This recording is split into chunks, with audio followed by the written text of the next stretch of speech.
أجمعين لكل خير وأن يرزقنا العلم النافع والعمل الصالح بمنه وكرمه. Amin, jazakallah khairan ya Syekh. Ikhwatal Islam, pendengar dan pemirsa Roja, kita simak dan ikuti materi bahasan yang disampaikan oleh Syekh. والصوت وادي يا شيخ الحمد لله. فالآن أيها المستمعون الكرام نستمع إلى الدرس مع فضيلة الشيخ فليتفضل مشكورا. الحمد لله رب العالمين وأشهد أن لا إله إلا الله وحده لا شريك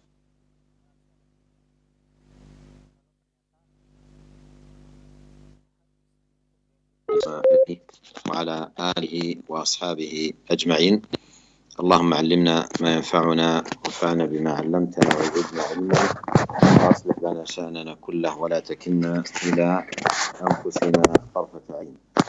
وبعد نواصل الحديث في هذا الكتاب المبارك النافع، كتاب تحفة المتعبد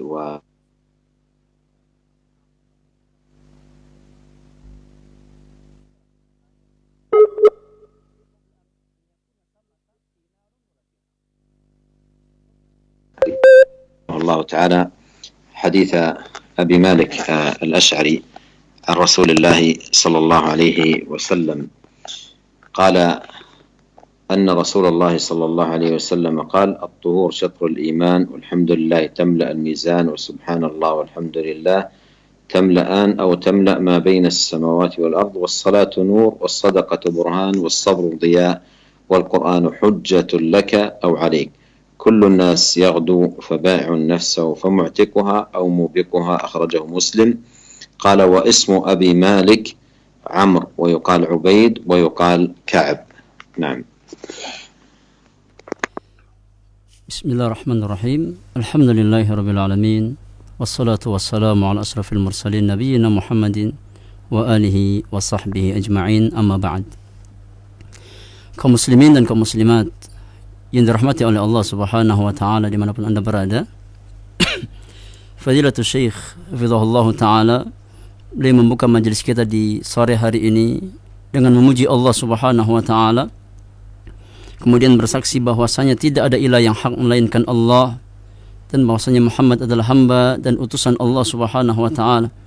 Dan beliau berdoa kepada Allah semoga mengajarkan kepada kita semuanya ilmu yang bermanfaat dan menjadikan ilmu-ilmu yang kita pelajari Allah jadikan sebagai sesuatu yang bermanfaat dan mendatangkan kebaikan bagi kita semuanya.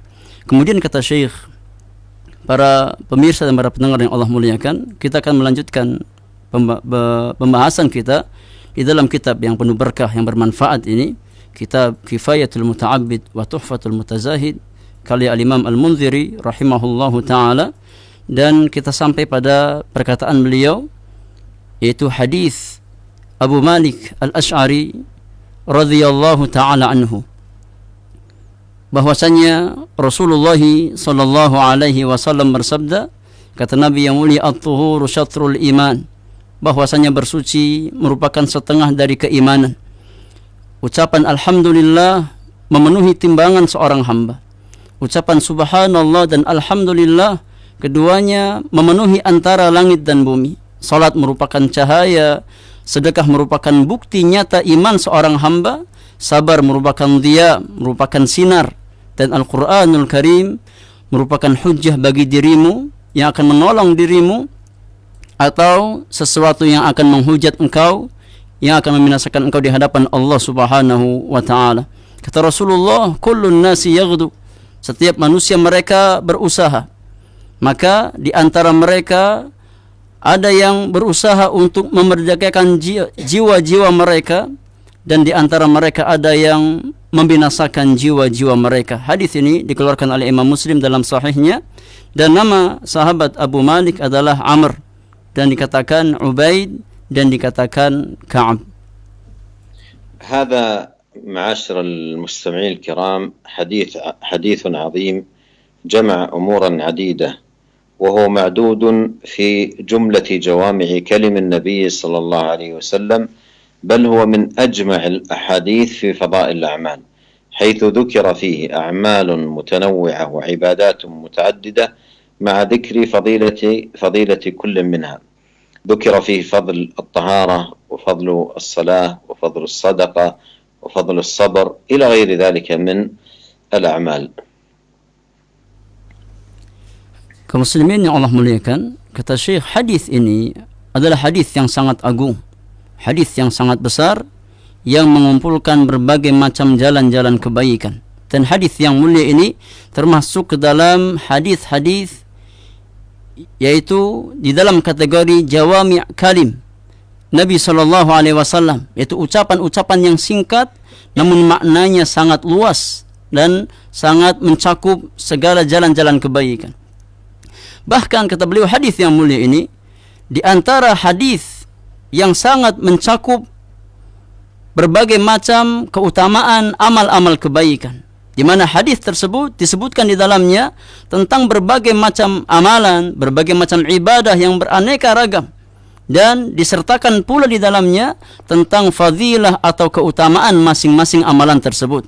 Disebutkan di dalamnya tentang keutamaan taharah, disebutkan di dalam tentang keutamaan salat, tentang keutamaan sedekah, keutamaan bersabar, dan amal-amal yang lainnya. قوله الطهور شطر الإيمان، في تفسير الطهور قولان، أولهما أن المراد به توحيد الله وإخلاص الدين له والخلوص من الشرك، لأنه إذا لم يخلص لله ويجانب الشرك لم يقبل منه عمل. قال الله تعالى: ولقد أوحي إليك وإلى الذين من قبلك لئن أشركت ليحبطن عملك ولتكونن من الخاسرين. وثانيهما أن المراد به وهو الأقرب الوضوء، ويقوي ذلك أن الحديث ورد في رواية له عند الترمذي وغيره باللفظ: الوضوء شطر الإيمان. Kata Syekh hafizahullah, sabda Rasulullah, at-tuhuru syatrul iman, tuhur merupakan setengah keimanan. Penafsiran makna tuhur ada dua makna di kalangan para ulama. Makna yang pertama, bahwasanya yang dimaksud dengan tuhur dalam hadis tersebut adalah tauhidullah, mentauhidkan Allah, mengikhlaskan segala macam amalan semata-mata hanya karena Allah Subhanahu wa taala, serta berlepas diri dari segala macam bentuk kesyirikan kepada Allah Subhanahu wa taala. Karena sesungguhnya kalau seandainya seorang hamba tidak membersihkan dirinya dari kesyirikan kepada Allah, tidak mengikhlaskan ibadah semata-mata hanya karena Allah, maka amalan si hamba tersebut tidak akan diterima oleh Allah Subhanahu wa taala. Allah tabaraka wa taala berfirman: "Walaqad uhiya ilaika wa ilal ladzina min qablik la in asyrakta la yahbatanna 'amaluka wa la takunanna minal khasirin." Kata Allah Subhanahu wa taala, dan sungguh telah diwahyukan kepada engkau wahai Muhammad dan kepada orang-orang sebelum engkau dari kalangan para nabi dan rasul, kalau seandainya engkau berbuat kesyirikan kepada Allah, niscaya hapuslah amalanmu dan engkau termasuk ke dalam orang-orang yang merugi. Ini makna yang pertama. Makna yang kedua dari makna tuhur adalah al-wudu, dan ini makna yang paling dekat. Ini makna yang paling dekat dan lebih tepat, bahwasanya tuhur dalam hadis di atas artinya adalah al-wudu. Dan di antara perkara yang menguatkan makna yang kedua ini, itu adanya riwayat yang lain yang datang di dalam Sunan At-Tirmidzi dan yang lainnya, di mana Rasulullah sallallahu alaihi wasallam bersabda, al-wudu'u syatrul iman. Kata Nabi yang mulia bahwasanya berwudu merupakan setengah dari keimanan. والمراد بالإيمان في هذا الحديث الصلاة، كما قال الله عز وجل: وما كان الله ليضيع إيمانكم أي صلاتكم. والوضوء شطر الصلاة، لأن الصلاة لا تقبل إلا بوضوء، فصلاة بغير وضوء غير مقبولة، وعبادة بغير توحيد غير مقبولة. Kata beliau, dan yang dimaksud dengan iman di dalam sabda Rasulullah, at-tuhuru syatrul iman, makna iman dalam hadis tersebut adalah salat, sebagaimana firman Allah Subhanahu wa taala, "Wa ma kana Allahu liyudhi'a imanakum." Allah tidak akan menyia-nyiakan iman kalian. Maknanya artinya adalah salat kalian. Allah tidak akan menyanyiakan salat kalian. Dan wudu dikatakan setengah salat, karena salat seorang hamba tidak akan diterima oleh Allah Subhanahu wa taala kecuali salat yang dibangun di atas taharah, di atas wudu. Maka salat yang dikerjakan dengan tanpa wudu tidak akan diterima oleh Allah Subhanahu wa taala, dan setiap ibadah yang dikerjakan tidak dibangun di atas pondasi tauhid, maka ibadah tersebut tidak akan diterima oleh Allah Subhanahu wa taala. ويمكن معاشر المستمعين الكرام أن يؤخذ من المعنيين فائدة يشير إليها أهل العلم في تقرير التوحيد وبيان مكانته في العبادات كلها. فشأن التوحيد والبراءة من الشرك في العبادات كلها كشأن الطهارة في الصلاة، فكما أن الصلاة لا تقبل بدون طهارة، ويصح أن يقال في حق من صلى بدون طهارة إنه لم يصل ولو أدى أركانها وواجباتها، لأن الطهارة شرط لا تقبل الصلاة إلا بها. فكذلك من يعبد الله بدون توحيد يصح أن يقال عنه إنه لم يعبد الله وليس عبدا لله، لأنه لا يكون المرء عبدا لله إلا إذا أخلص العبادة لله، فعبادة بلا توحيد كصلاة بلا طهارة. Kaum muslimin dan kaum muslimat yang Allah muliakan, kata Fadilatul Syekh hafizahullah ta'ala, di antara faidah yang bisa kita ambil dari dua makna di atas yang diisyaratkan oleh para ulama di dalam menjelaskan masalah tauhid, di dalam menjelaskan kedudukan tauhid di dalam seluruh ibadah seorang hamba. Maka perkara tauhid, berlepas diri dari segala macam bentuk kesyirikan kepada Allah Subhanahu wa taala di dalam seluruh ibadah yang kita kerjakan, itu seperti kedudukannya seperti taharah di dalam salat-salat kita. Maka sebagaimana salat yang kita kerjakan tidak akan Allah terima dengan tanpa bersuci, dengan tanpa wudu dan tanpa taharah, maka bisa kita katakan berkaitan dengan orang yang salat dengan tanpa taharah, dia tidak melakukan salat, meskipun dia menunaikan rukun-rukun dan wajib-wajib yang lainnya, tapi dia salat dengan tanpa taharah, dengan tanpa bersuci, maka kita katakan salatnya enggak sahih, salatnya enggak sah. Karena yang namanya taharah, yang namanya bersuci merupakan syarat di antara syarat sahnya salat seorang hamba. Dan salat seseorang tidak akan Allah terima dengan tanpa taharah.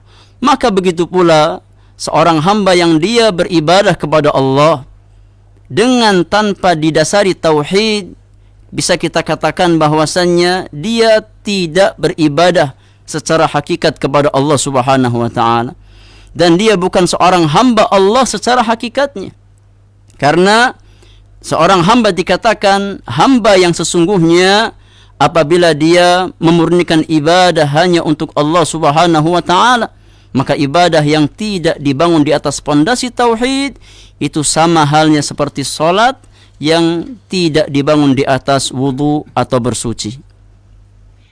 Qauluhu walhamdulillah tamla'u al-mizan, hadha fihi thawab al-istikthar min al-hamd, wa anna hadhihi al-kalimah al-mubarakah tamla' al-mizan, أي ميزان الحسنات، لأن العبد يوم القيامة ينصب له ميزان له كفتان، كفة توضع فيها حسناته وكفة توضع فيها سيئاته، والحمد لله تملأ الميزان، وهذا فيه ثقل هذه الكلمة في الوزن، وأن من شأنها أنها تملأ الميزان.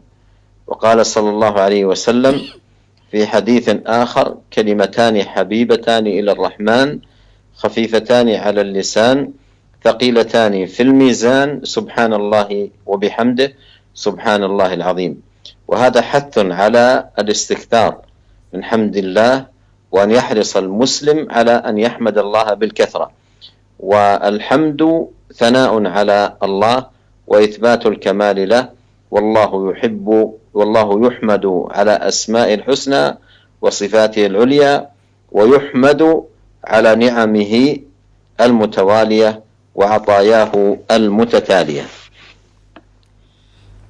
Kaum muslimin dan kaum muslimat yang Allah muliakan, kata Syekh, makna sabda Rasulullah walhamdulillahi tamla'ul mizan, ucapan alhamdulillah akan memenuhi timbangan seorang hamba. Di dalam sabda beliau tersebut terdapat penjelasan betapa besarnya pahala yang Allah berikan kepada seseorang yang memuji dirinya, yang mengucapkan alhamdulillah, dan bahwasannya kalimat yang penuh berkah tersebut bisa memenuhi timbangan kebaikan seorang hamba. Karena seorang hamba di hari kiamat nanti, dia akan ditegakkan baginya timbangan yang punya 2 daun telinga, di mana 1 daun telinga timbangan tersebut diletakkan kebaikan-kebaikan yang dia kerjakan, dan bagian yang lain diletakkan amal-amal keburukan yang dia kerjakan. Maka alhamdulillah akan memenuhi timbangan kebaikan seorang hamba. Maka di dalam hadis tersebut terdapat faidah bahwasanya kalimat tersebut sangat berat nilainya dalam timbangan kebaikan seorang hamba, dan bahwasanya ucapan atau kalimat tersebut bisa memenuhi timbangan seorang hamba. Di dalam hadis yang lain, Nabi kita Muhammad sallallahu alaihi wasallam bersabda, kalimatani habibatani ila rahman, khafifatani ala lisan, thaqilatani fil mizan. Kata Nabi yang mulia, ada 2 kalimat yang sangat dicintai oleh Ar-Rahman, oleh Allah Subhanahu wa taala, yang sangat ringan dalam lisan-lisan seorang hamba, namun nilainya, timbangannya sangat berat di sisi Allah Subhanahu wa taala. Apa 2 kalimat tersebut?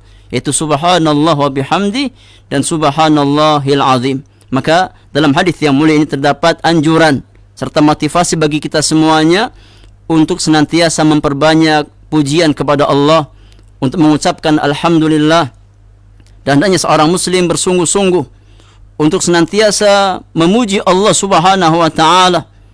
Dan alhamdu itu artinya thana'un 'ala Allah, artinya pujian bagi Allah Subhanahu wa taala. Tatkala kita mengucapkan alhamdulillah, artinya kita menetapkan kesempurnaan bagi Allah Subhanahu wa taala, dan Allah tabaraka wa taala adalah zat yang berhak untuk dipuji atas segala nama-nama Allah yang indah dan sifat-sifat Allah yang maha tinggi. Dan Allah Subhanahu wa taala zat yang berhak untuk dipuji atas segala nikmat yang Allah berikan kepada kita semuanya. قوله وسبحان الله والحمد لله تملأان أو تملأ ما بين السماوات والأرض، وهاتان الكلمتان كثيرا ما تقترنان في النصوص، إما بهذه الصفة سبحان الله والحمد لله، أو سبحان الله وبحمده، أي يسبح الله حال كوني حامدا له مثنيا عليه، جامعا بين تسبيحه الذي هو التنزيه وحمده الذي هو الثناء عليه سبحانه. والتسبيح تنزيه لله، والحمد ثناء على الله بإثبات الكمال له، فالجمع بينهما جمع بين التنزيه للرب عما لا يليق به من النقائص والعيوب ومشابهة المخلوقات، وإثبات الكمال له بإثبات أسماء الحسنى وصفاته العليا. وعلى هذين الأصلين يقوم المعتقد السليم في باب الأسماء والصفات، على حد قوله سبحانه ليس كمثله شيء وهو السميع البصير. قوله تملأان أي هما معا، وقوله تملأ هذا شك من الراوي، يعني كل واحد منهما يملأ ما بين السماء والأرض. Kaum muslimin yang Allah muliakan, kata Syekh, sabda Rasulullah wa subhanallahi walhamdulillahi tamla'ani atau tamla'u ma baina samawati wal ard. Ucapan subhanallah dan alhamdulillah keduanya akan memenuhi antara langit dan bumi. 2 kalimat tersebut, yakni subhanallah walhamdulillah, sangat sering datang bergandengan di dalam nas-nas syariat, imma dengan sifat subhanallah walhamdulillah atau dengan bentuk subhanallah wa bihamdihi. Dan maknanya adalah saya mensucikan Allah Subhanahu wa taala. Seraya memuji Allah Subhanahu wa taala dan menyanjung Allah Subhanahu wa taala, yang menggabungkan antara tasbih, yaitu pensucian, mensucikan Allah Subhanahu wa taala dari segala macam kekurangan, dan menggabungkan dengan pujian yang merupakan sanjungan bagi Allah Subhanahu wa taala atas segala kesempurnaan yang Allah miliki. Maka tasbih, kaum muslimin yang Allah muliakan, artinya adalah tanzihun lillah, yaitu seorang hamba mensucikan Allah Subhanahu wa taala. Adapun alhamdu, maknanya adalah memuji dan menyanjung Allah Subhanahu wa taala, yaitu dengan cara menetapkan segala macam sifat kesempurnaan bagi Allah. Maka menggabungkan antara keduanya, antara subhanallah dan alhamdulillah, merupakan penggabungan antara tanzih, mensucikan Allah dari segala macam hal yang tidak layak bagi Allah, dari segala macam kekurangan-kekurangan, dari segala macam perkara yang menyerupai makhluknya. Kemudian kita tetapkan bagi Allah segala macam sifat kesempurnaan dengan menetapkan nama-nama Allah yang indah dan sifat-sifat Allah yang maha tinggi. Maka dengan dua perkara ini, seorang muslim meyakini dengan keyakinan yang benar di dalam masalah nama-nama dan sifat Allah Subhanahu wa taala, sesuai dengan firman Allah, laisa kamitslihi syai'un wa huwas samiul basir, bahwasanya tidak ada yang serupa dengan Allah Subhanahu wa taala, dan dialah Allah zat yang maha mendengar dan zat yang maha melihat. Kemudian sabda Rasulullah tamla'ani, atau perkataan tamla'ani artinya keduanya, dan ucapan tamla'u ini merupakan syak dari rawi yang membawakan hadis tersebut, merupakan keraguan apakah tamla'ani ataukah tamla. Ini bagian dari syak atau keraguan oleh sang perawi hadis, yakni maknanya bahwasannya kedua kalimat tersebut masing-masing akan memenuhi antara langit dan bumi.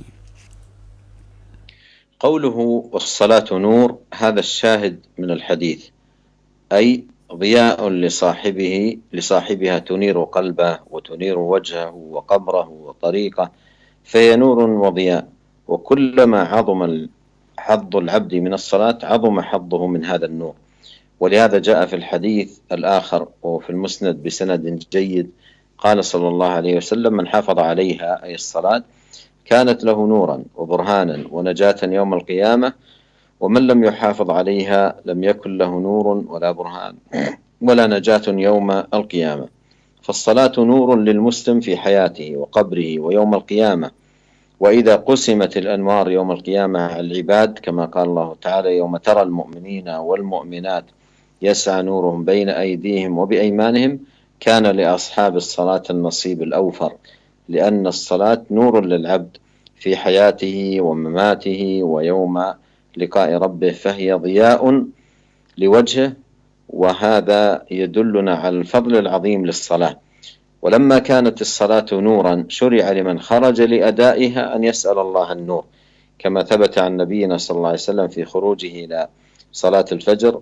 ومن أهل العلم من إنه يقال في كل صلاة اللهم اجعل في قلبي نورا وفي بصري نورا وفي سمعي نورا وعن يميني نورا وعن يساري نورا وفوقي نورا وتحتي نورا وأمامي نورا وخلفي نورا واجعل لي نورا.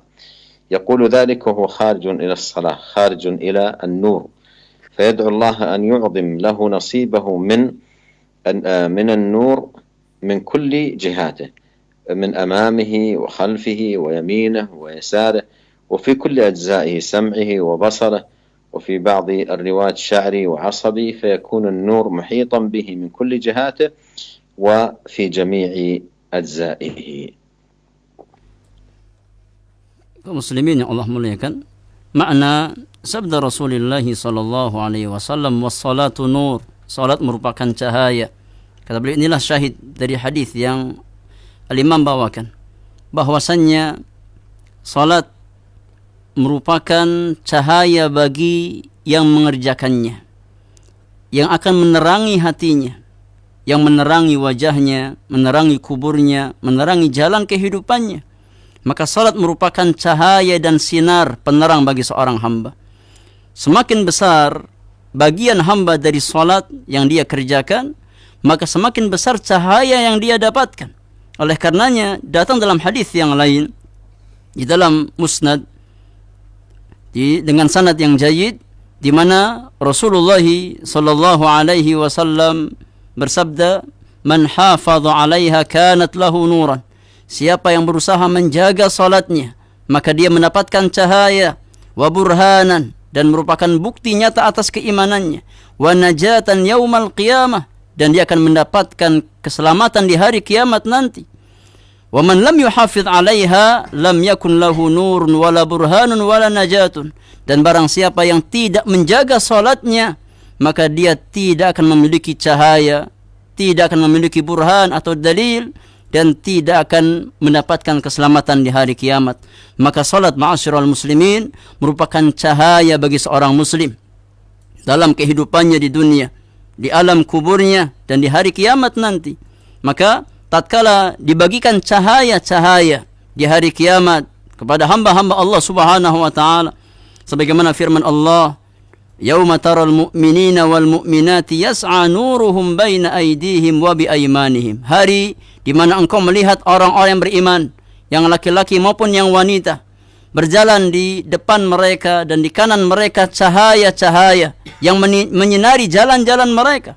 Maka bagi orang-orang yang mengerjakan salat mendapatkan bagian yang sangat besar dari cahaya tersebut, karena salat merupakan cahaya bagi seorang hamba di dalam kehidupan dunia ataupun tatkala dia kembali kepada Allah Subhanahu wa taala, tatkala dia sudah meninggal dunia, dan di hari tatkala dia berjumpa dengan Rabb-Nya.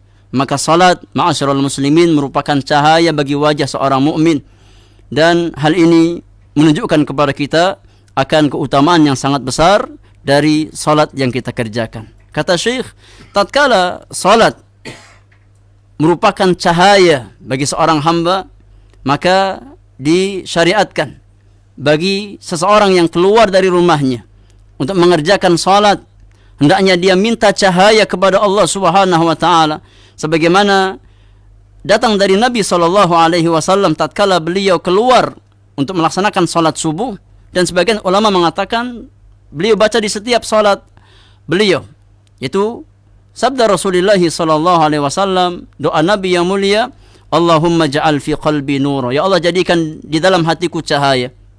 Wa fi basari nura, jadikan di dalam penglihatanku cahaya. Wa fi sam'i nura, jadikan dalam pendengaranku cahaya. Wa an yamini nura, jadikan di sebelah kananku cahaya. Wa an yasari nura, sebelah kiriku cahaya. Dari arah atasku, dari arah bawahku. Jadikan cahaya dari depanku, dari belakangku, dan jadikan untukku cahaya ya Allah. Kata beliau, Nabi yang mulia membaca doa di atas tatkala beliau keluar untuk salat, minta cahaya, yang mana salat juga merupakan cahaya. Maka seorang hamba hendaknya senantiasa meminta bagian yang besar kepada Allah Subhanahu wa taala dari cahaya salat tersebut, dari berbagai macam sisinya, dari depan, dari belakang, dari kanan, dari kiri, dan dari setiap bagian-bagian tubuhnya. Minta cahaya kepada Allah Subhanahu wa taala dengan pendengarannya, dengan penglihatannya, dan di dalam sebagian riwayat disebutkan sya'ri wa asabi. Jadikanlah untukku cahaya pada rambutku dan pada uratku. Maka salat akan menjadi cahaya bagi seorang hamba yang senantiasa mengitari dirinya dari segala sisinya dan dalam semua kondisi atau bagian tubuhnya. قوله والصدقة برهان أي برهان على صحة الإيمان وقوته وصلاح العبد وقوة إقباله على الله، لأن المال غال عند صاحبه، فإخراجه بنفس سخية موجب للفلاح. قال الله تعالى: ومن يوق شح نفسه فأولئك هم المفلحون. وهو برهان على صدق المرء في تقربه وإيمانه. Adapun sabda Rasulullah sallallahu alaihi wasallam, was-sadaqatu burhan, maknanya bahwasanya sedekah merupakan bukti akan kebenaran iman seorang hamba, bukti akan kekuatan iman yang dia miliki, dan bukti akan kesalihan dirinya kepada Allah Subhanahu wa taala, dan kuatnya semangat ibadah yang dia kerjakan. Karena yang namanya harta adalah sesuatu yang sangat mahal bagi seorang hamba, sesuatu yang sangat tinggi nilainya bagi seorang manusia. Maka mengeluarkan harta tersebut dengan jiwa yang dermawan, dengan sukarela, di antara jalan keberuntungan seorang hamba. Allah Subhanahu wa taala berfirman, "Wa may yuqa syuhha nafsihi fa ulaika humul muflihun." Maka barang siapa yang dijaga oleh Allah, yang dipelihara oleh Allah dari kebakhilan jiwanya, dari kekikiran jiwanya, maka mereka itulah orang-orang yang beruntung. Maka sedekah, ma'asyiral muslimin, merupakan bukti nyata akan kejujuran seorang hamba di dalam dia beribadah kepada Allah dan kejujuran imannya kepada Allah Subhanahu wa taala. قوله والصبر ضياء أي لصاحبه في سيره وطريقه، وهذا الصبر يحتاج إليه العبد في جميع أموره، وهو منزلة عظيمة من منازل السائرين تصاحب المسلم في جميع أحواله، لأن الصبر الذي هو حبس النفس يحتاج إليه العبد في باب الطاعات حتى يقوم بها، فمن لا صبر عنده لا قدرة عنده على القيام بها. وكذلك المعاصي الذي أمر العبد بتركها لا يمكن تركها إلا بالصبر، فهو يصبر نفسه ويحبسها عن فعلها، فمقام الطاعة وعدم المعصية يحتاجان إلى صبر لفعل الأولى وترك الأخرى. وكذلك المصائب المؤلمة التي يصاب بها من موت عزيز أو فقد مال أو ولد تحتاج إلى صبر على أقدار الله. فالصبر بأنواعه الثلاثة، الصبر على طاعة الله، والصبر عن معصية الله، والصبر على أقدار الله، ضياء لصاحبه يضيء له طريق سيره إلى الله.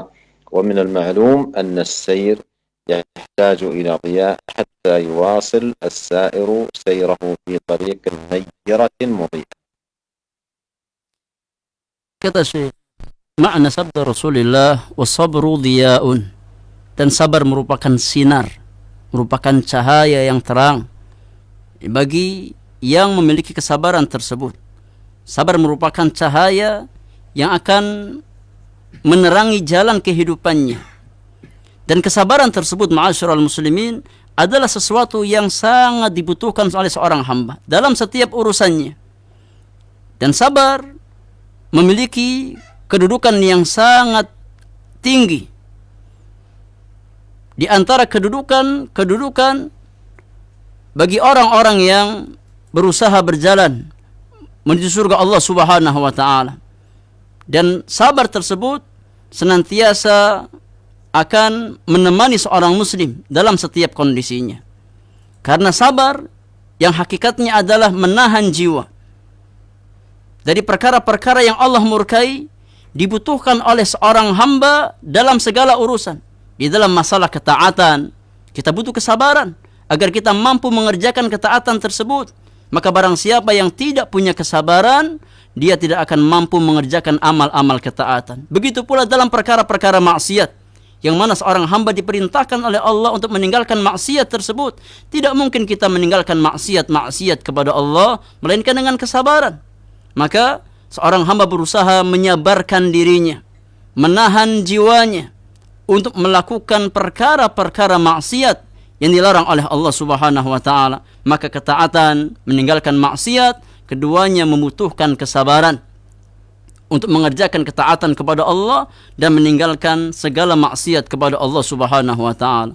Begitu pula ma'asyiral muslimin, segala macam musibah yang menimpa seorang hamba, seperti kematian orang yang kita cintai, kehilangan harta, kehilangan anak yang kita cintai, semuanya butuh kesabaran untuk menerima takdir Allah Subhanahu wa taala.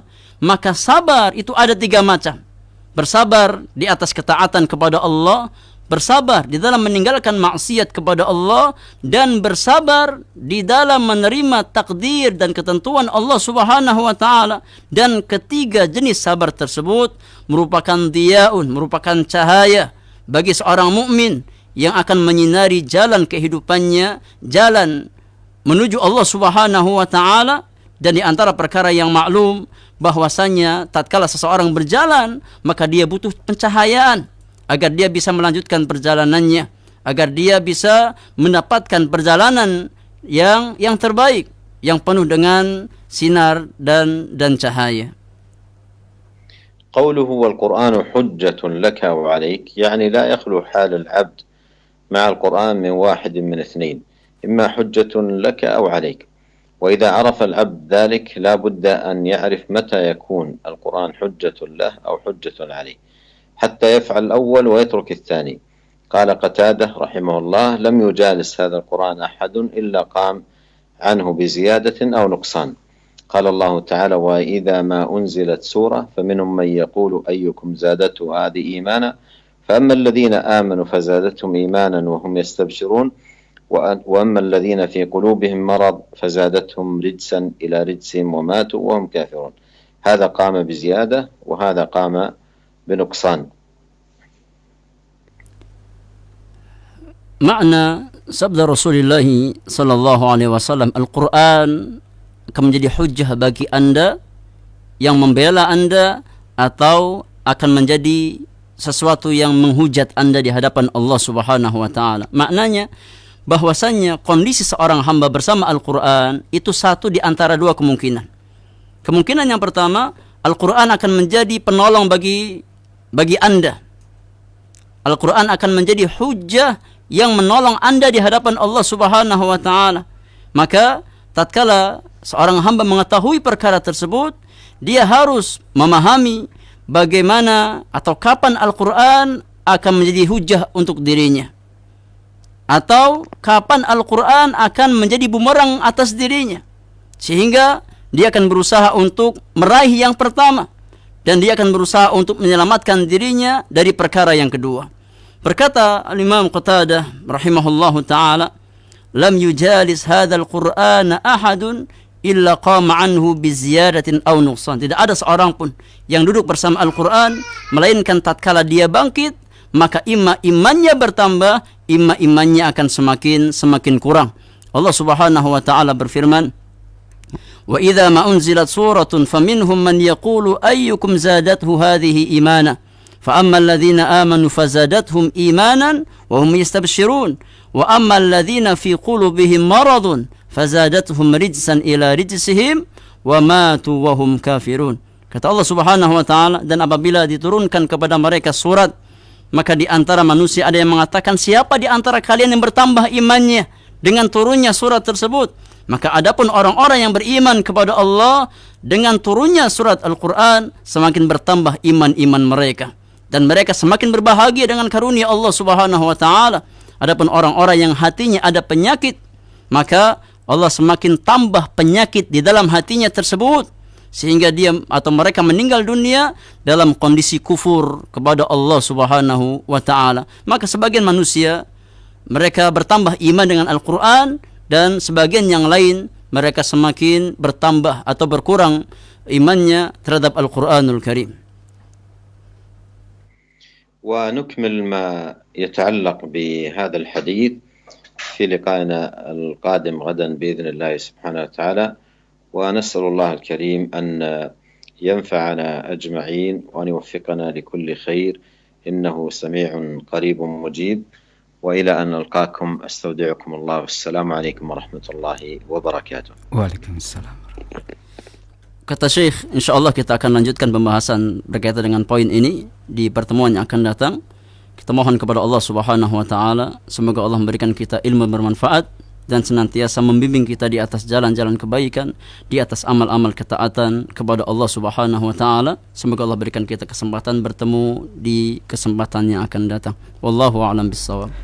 Nah, terima kasih kami ucapkan jazakumullahu khairan kepada Fadilatul Syekh yang telah menyampaikan kajian ilmiah penuh manfaat, sebuah risalah yang berjudul Kifayatul Muta'abbid wa Tuhfatul Mutazahid, karya Syekh Abdul Azim bin Abdul Qawi Al-Munziri rahimahullahu ta'ala. Secara langsung kita simak dari kota Makkah Al-Mukarramah di tengah safar beliau. Alhamdulillah beliau masih meluangkan waktu untuk memberikan tausiah pada kita. Terima kasih juga untuk Al-Ustaz Abu Zaid LC Hafirullah yang telah berkenan hadir menerjemahkan kajian kita yang penuh manfaat di sore hari ini. Kami mohon maaf, tidak ada waktu bagi kami untuk mengajukan pertanyaan-pertanyaan yang telah Anda kirimkan pada sesi interaktif. Saatnya ikhwatal Islam kumandang adzan salat maghrib untuk wilayah Jakarta dan sekitarnya. Selamat menunaikan ibadah salat maghrib untuk Anda semua. Jazakumullahu khairan. Wassalamualaikum warahmatullahi wabarakatuh.